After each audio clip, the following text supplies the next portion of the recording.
प्रमुख उनके पोते आदित्य ठाकरे राजू श्रीवास्तव जी के प्रचार के लिए मुंबई से आए हैं। ये बहुत बड़ी बात है। और जब मैं मंच पर आया तो मुझे लगा मैं मुंबई में सभा ले रहा हूं। यही माहौल है, सब कुछ। राजू श्रीवास्तव जी, आपके हाथ में शिवसेना का तीर कमान है। ये तीर कमान जैसे प्रभु श्री राम जी का है, वैसे आदरणीय बाला साहेब ठाकरे जी का भी है। इस तीर कमान ने देश के दुश्मनों का खात्मा किया है बार बार। कश्मीर से कन्याकुमारी तक यही तीर कमान चलता रहा बाला साहेब ठाकरे जी का। तो ये तीर कमान लेकर आप लखनऊ के विधानसभा में जाएंगे, आप जीतेंगे और आप शिवसेना के पहले मंत्री भी होंगे। और देखिए, शिवसेना का जो विधायक होता है ना या सांसद होता है, उनको विधायक या सांसद नहीं कहा जाता, उनको शेर कहा जाता। ये शेर है। और शेर की दहाड़ जब गूंजती है, उठती है, तो पूरा देश सुनता है। जैसे बाला साहब ठाकरे जी के आप सुनते थे, उद्धव ठाकरे जी के आप सुनते हैं, आदित्य ठाकरे जी के आप सुनते हैं। हम जब मुंबई में घूमते हैं, मुंबई से पुणे तक कहां भी, बहुत हिंदी भाषिक लोग हैं हमारे यहाँ, लाखों। मुंबई में तो आधी मुंबई हिंदी भाषा में हम बात करते हैं। लेकिन जहां भी जाता हो तो 10 में से 4 लोग सिद्धार्थनगर के होते हैं, 4 में से 1 डुमरियागंज का होता है। कहां से होते? डुमरियागंज से होते। तो ये हमारा रिश्ता है डुमरियागंज से, सिद्धार्थनगर से, यूपी से। लेकिन आपने जो वर्णन किया है ईस्ट इंडिया कंपनी का, ये ईस्ट इंडिया कंपनी जो है 10 मार्च के बाद आपको नहीं दिखेगी। ना गोरखपुर में दिखेगी, यहां से तो हर गई समझ लो पीछे, ना लखनऊ में दिखेगी। और यही परिवर्तन का माहौल रहा तो 2024 में ये ईस्ट इंडिया कंपनी दिल्ली से भी भाग जाएगी। और ये शुरुआत यहां से हो रही है, इस भूमि से, इस पावन भूमि से, ये गौतम बुद्ध की भूमि से। हमारी राजनीति शिवसेना की नफरत की राजनीति कभी नहीं रही। जरूर हमारे हाथ में हिंदुत्व का केसरिया है, हिंदुत्व का भगवा है, लेकिन हमारे साथ हिंदू के साथ मुसलमान भी है, सिख भी है, क्रिश्चियन भी है, क्योंकि हम सब राष्ट्रभक्त है। हम राष्ट्रभक्त की राजनीति करते हैं। किसके शरीर में किसका खून है भाई, ये 10 मार्च को पता चलेगा।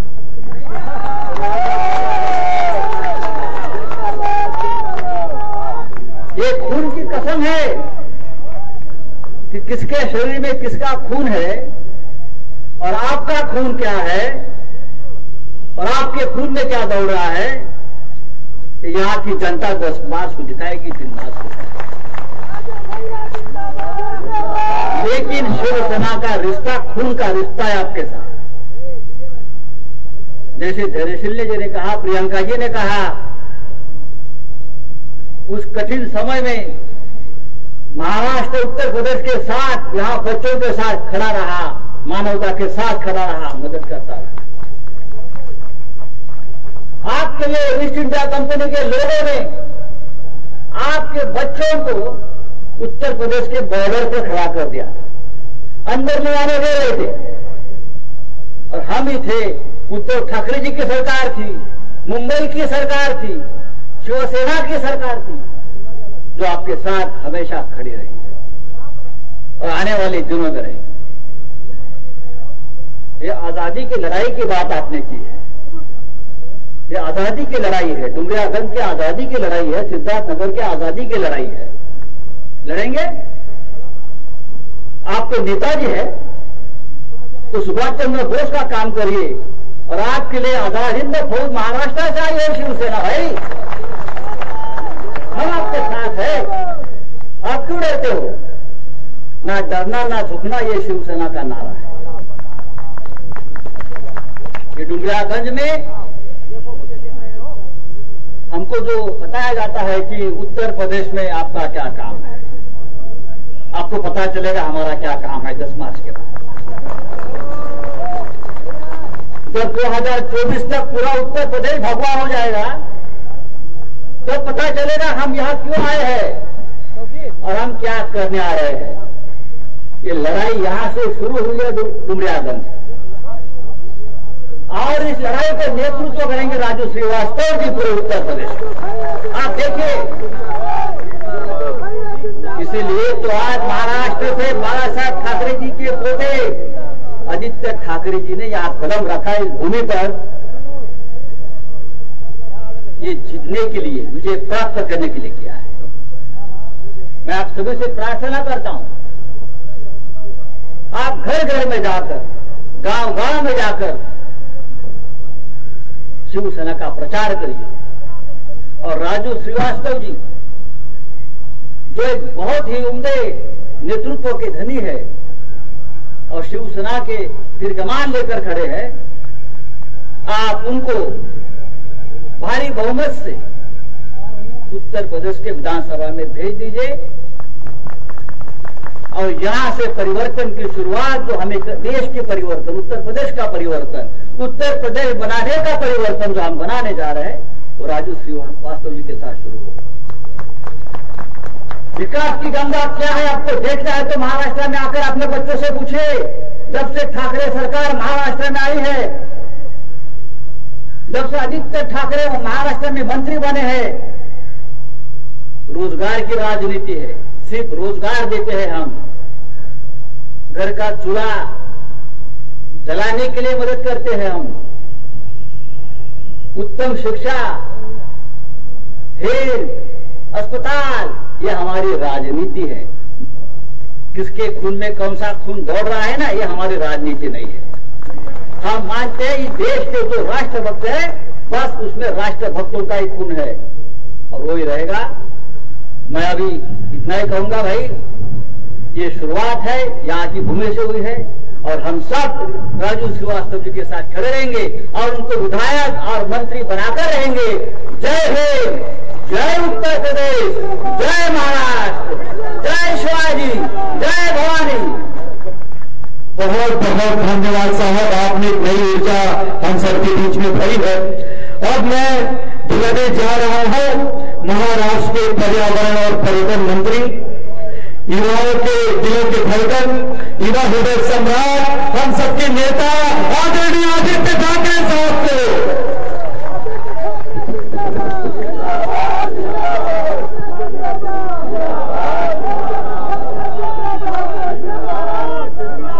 मंच में उपस्थित शिवसेना के नेतागण संजय राउत जी, सांसद प्रियंका चतुर्वेदी जी, सांसद गौरव सिंघानी जी, आनंद दुबे जी और यहां से होने वाले विधायक राजू श्रीवास्तव जी,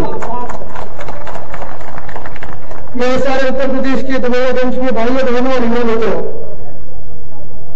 जैसे ही मैं आज महाराष्ट्र से मुंबई से उत्तर प्रदेश में आया, आने से पहले हर एक महाराष्ट्र के जिले में जा रहा था, गांव में जा रहा था, शहरों में बातचीत हो रही थी और सभी को पता था कि मैं उत्तर प्रदेश में आने वाला हूं, प्रचार सभा लेने वाला हूं। लेकिन जो भी बातें चल रही थी मेरी उनके साथ, मुझे एक बात तो साफ पता चल रही थी कि सिर्फ डुमरियागंज में प्रचार सभा के लिए नहीं, लेकिन राजू जी आप मुझे विजय सभा के लिए भी बुलाने वाले, ये मुझे पता है। हर कोई जो मुंबई में है, जो हमारे इलाके में है, उत्तर प्रदेश से है, बहुत सारी बातें हम सुनते आए हैं, देखते आए हैं, न्यूज पे देखते हैं, अखबारों में पढ़ते हैं, लेकिन एक ही मुझे महसूस हो रहा है कि बदलाव की लहरें, परिवर्तन की लहरें यहां भी बह रही है। उत्तर प्रदेश में बदलाव होने वाला है, परिवर्तन होने वाला है। क्या मैं ठीक कह रहा हूं? परिवर्तन होने वाला है कि नहीं?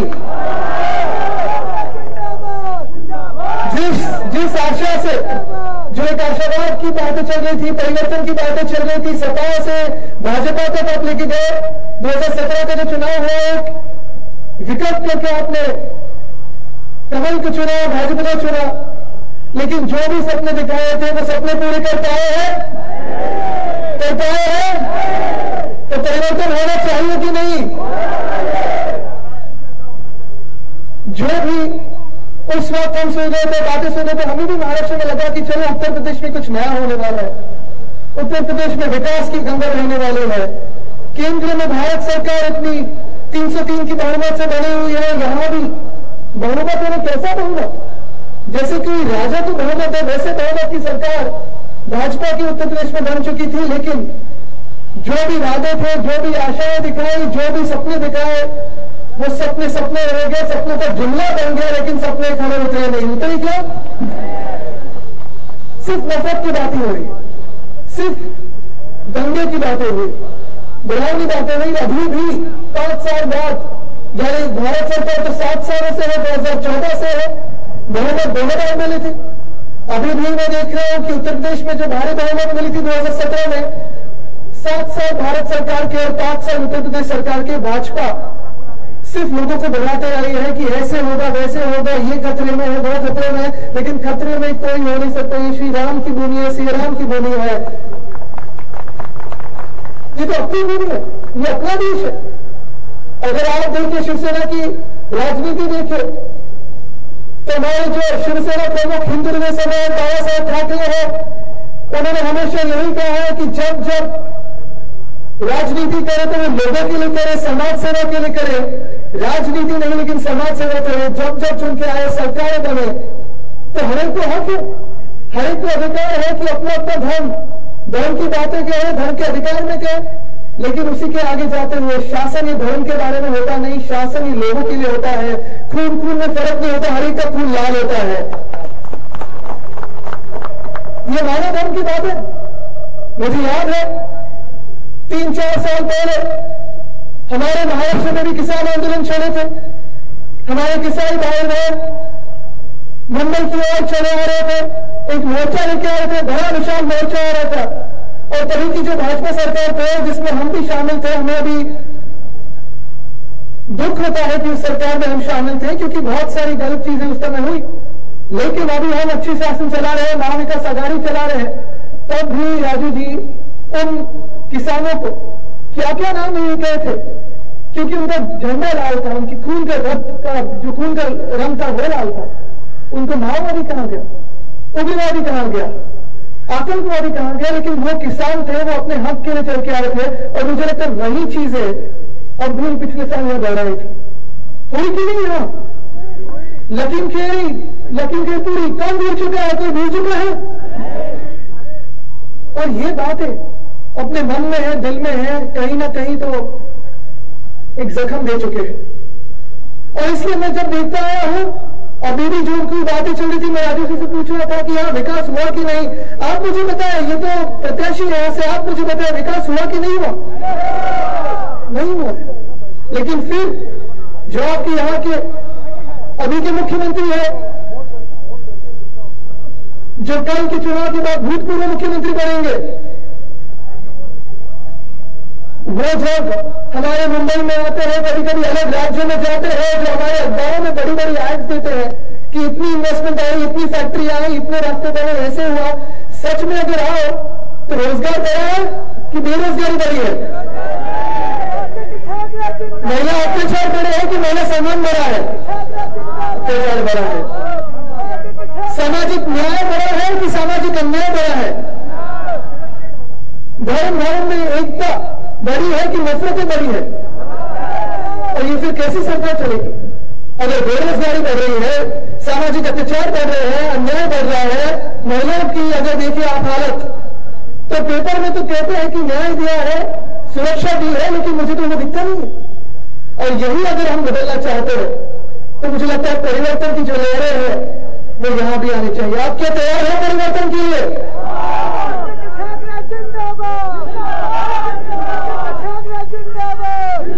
परिवर्तन का प्रतीक कौन होगा? परिवर्तन का प्रतीक हमारे प्रत्याशी जो यहाँ के उम्मीदवार है वो होगी कि नहीं? क्योंकि अभी भी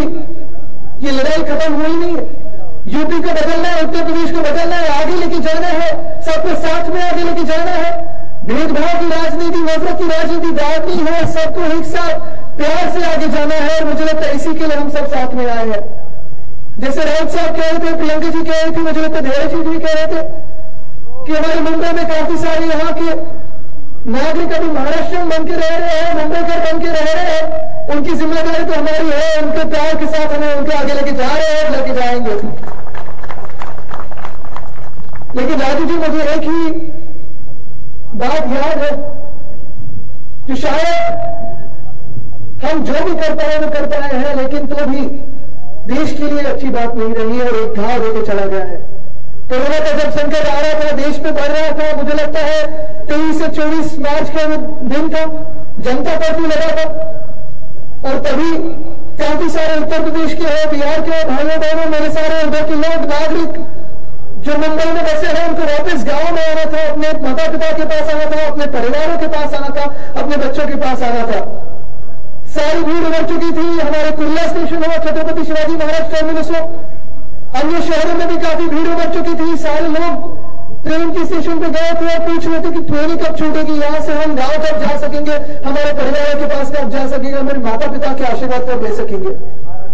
और तब हम स्वयं फोन कर रहे थे, मुख्यमंत्री उद्धव साहब ठाकरे, महाराष्ट्र के मुख्यमंत्री भी फोन कर रहे थे भारत सरकार को कि यहाँ के सारे नागरिक जो है, बिहार के हमारे भाई बहन हो, उत्तर प्रदेश के भाई बहन हो, डुमरियागंज के भाई बहन हो, वो सारे वापस अपने माता पिता के पास जाना चाहते हैं। कृपा करके ट्रेनें छोड़े, क्योंकि उनको अपने घर जाना है, देखना है कि माता पिता के पास कोई है कि नहीं है। संकट तो बढ़ रहा था, कोविड का संकट बढ़ रहा था और तो भी भारत सरकार मानी नहीं। 1 मई तक वो ट्रेनें बंद रखी, ट्रेन बंद रखी। ये कैसी शर्मनाक घटना थी। और अगर आप देखते होंगे, टीवी पे भी चल रहा था सब कि काफी सारे काफले की काफले वहां से चल के आ रहे थे, लोग चल के आ रही थी, महिलाएं अपने छोटे बच्चों को चल के आ रहे थे। और तभी उसी शाम को मुख्यमंत्री उद्धव साहब ठाकरे, जो महाराष्ट्र के मुख्यमंत्री है, उन्होंने एक अपील की, टीवी पे की, रेडियो पे की, हर जगह की कि ये देश अपना है, हम सारे लोग एक साथ हैं, ये कोरोना का संकट हम एक साथ लड़ सकते हैं। कोई भी अपने गांव में जाइए, मुंबई भी आपका गांव है, मुंबई में आप रहिए, हम आपके ख्याल करेंगे। अगले 2 महीनों तक राजू जी, अगले 2 महीनों तक मुंबई में भी, पूरे महाराष्ट्र में भी 500 से अधिक हम लोग कैंप्स कर रहे हैं। 3 बार का खाना पीना हो, योगा की कैंप्स हो, हेल्थ चेकअप हो, ये सारे करके जब ट्रेनें शुरू हुई तब भी सबसे शर्मनाक घटना ये थी कि रेलवे ने टिकट कटवाने के लिए भी पैसे मांग रहे थे। और तभी मैं गर्व के साथ कह सकता हूं कि टिकट जो काटे हैं, टिकट के जो पैसे हैं, वो हमारे सीएम रिलीफ फंड से आए और हमने साथ में दिए हैं।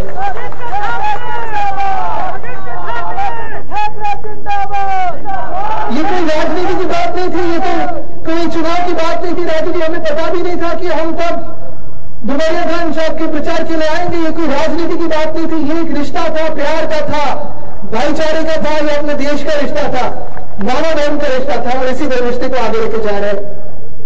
अगर हमें परिवर्तन लाना हो या बेरोजगारी को मिटाना हो, रोजगार लाना हो, शिक्षा लानी हो, आरोग्य सुविधा केंद्र लाने हो, तो फिर हमें एक ही बात करनी होगी कि चुनाव के टाइम पे जब ईवीएम पर बटन दबाएंगे तो कौन सा निशान होगा?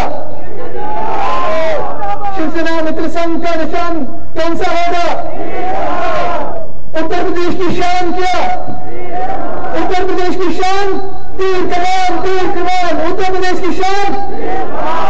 और यही परिवर्तन हमें आगे लेके जाना है। परिवर्तन करने के लिए तैयार है तो सब आप उत्तर करके मुझे दिखाइए कि ये परिवर्तन की ताकत है।